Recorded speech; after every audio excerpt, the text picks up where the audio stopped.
Raise your hand if you've ever been asked the question, what do you want to be when you grow up? Now, if you had to guess, how old would you say you were when you were first asked this question? You can just hold up fingers. 3, 5, 3, 5, 5. Okay. Now, raise your hand if the question, what do you want to be when you grow up, has ever caused you any anxiety? Any anxiety at all? I'm someone who's never been able to answer the question, what do you want to be when you grow up?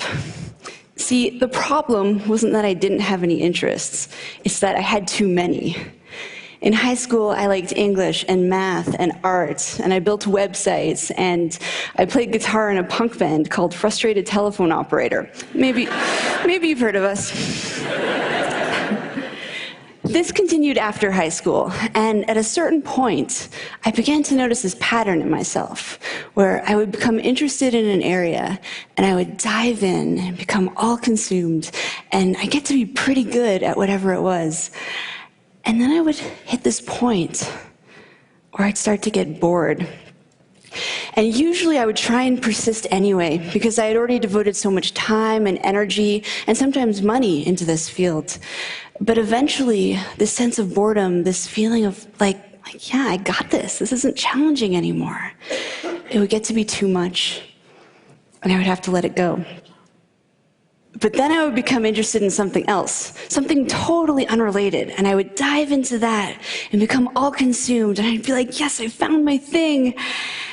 And then I would hit this point again, where I'd start to get bored. And eventually, I would let it go. But then I would discover something new and totally different, and I would dive into that. This pattern caused me a lot of anxiety for 2 reasons. The first was that I wasn't sure how I was going to turn any of this into a career. I thought that I would eventually have to pick one thing, deny all of my other passions, and just resign myself to being bored. The other reason it caused me so much anxiety was a little bit more personal.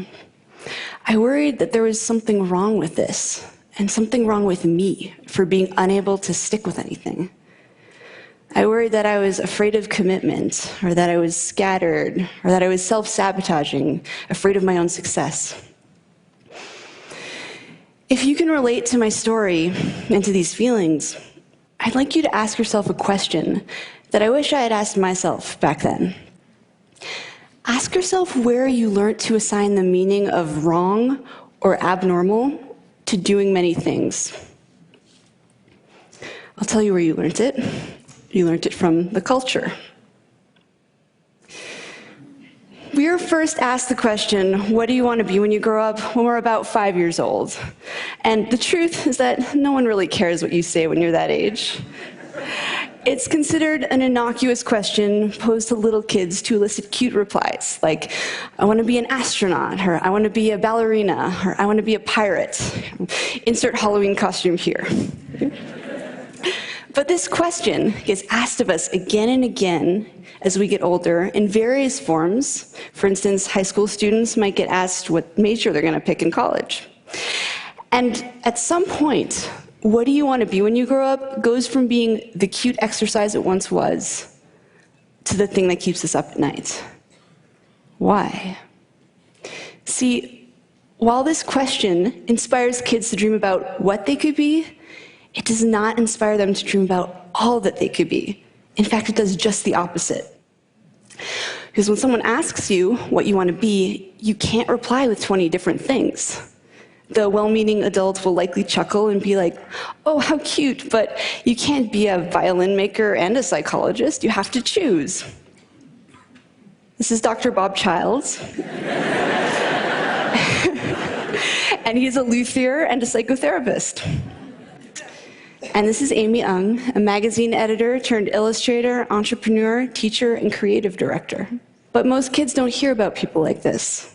All they hear is that they're going to have to choose. But it's more than that.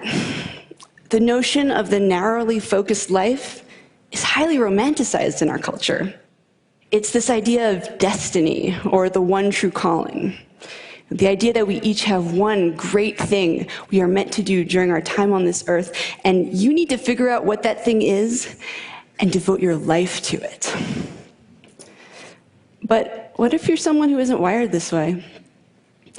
What if there are a lot of different subjects that you're curious about and many different things you want to do? Well, there is no room for someone like you in this framework. And so you might feel alone. You might feel like you don't have a purpose. And you might feel like there's something wrong with you. There's nothing wrong with you. What you are is a multi-potentialite.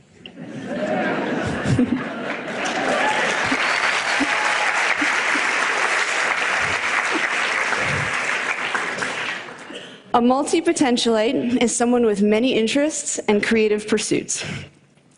It's a mouthful to say. It might help if you break it up into 3 parts: multi-potential and ite. You can also use one of the other terms that connote the same idea, such as the polymath, the Renaissance person. Actually, during the Renaissance period, it was considered the ideal to be well-versed in multiple disciplines. Barbara Scher refers to us as scanners. Use whichever term you like, or invent your own.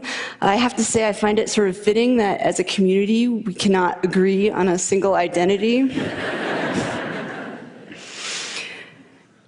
It's easy to see your multipotentiality as a limitation or an affliction that you need to overcome.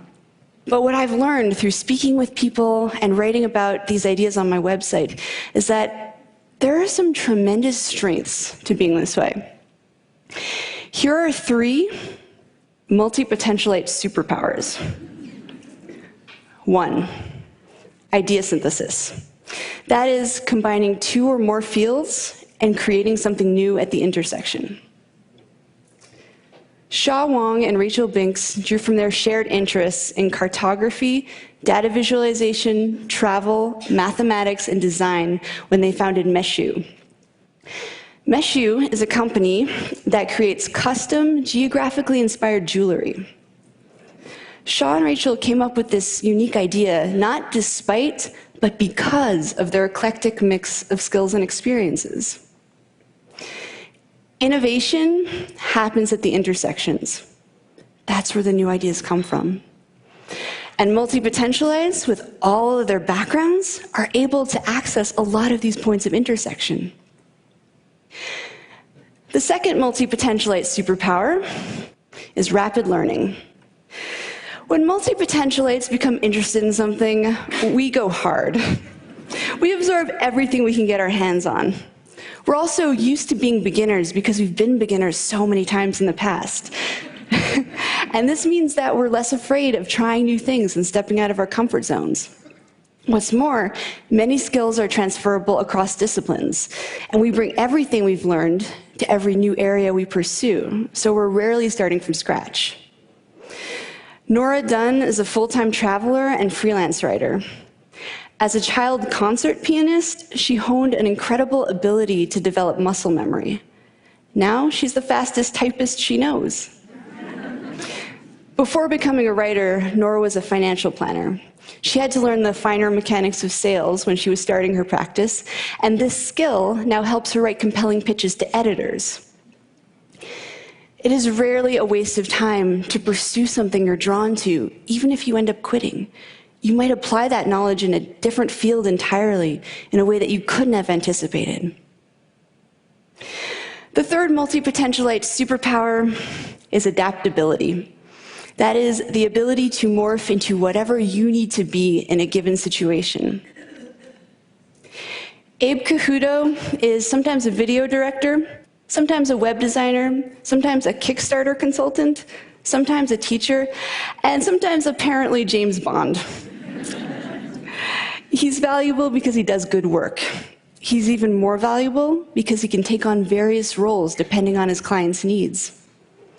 Fast Company magazine identified adaptability as the single most important skill to develop in order to thrive in the 21st century. The economic world is changing so quickly and unpredictably that it is the individuals and organizations that can pivot in order to meet the needs of the market that are really going to thrive.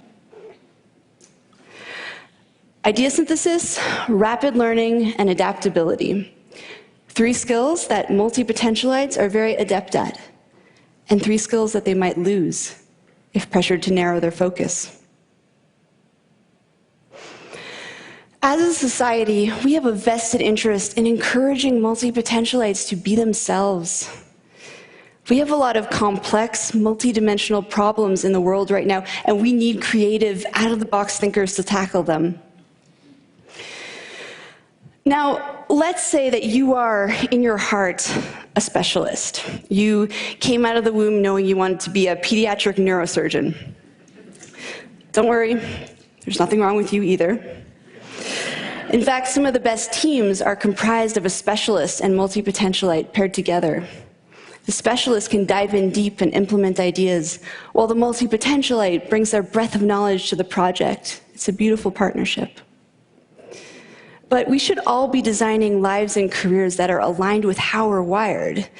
And sadly, multipotentialites are largely being encouraged simply to be more like their specialist peers.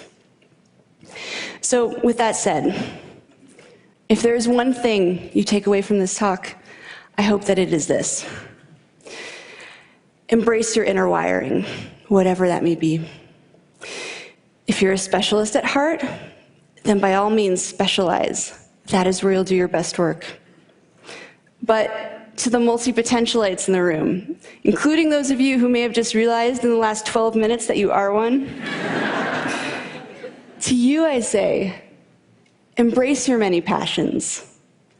Follow your curiosity down those rabbit holes. Explore your intersections. Embracing our inner wiring leads to a happier, more authentic life. And perhaps more importantly, multipotentialites. The world needs us. Thank you.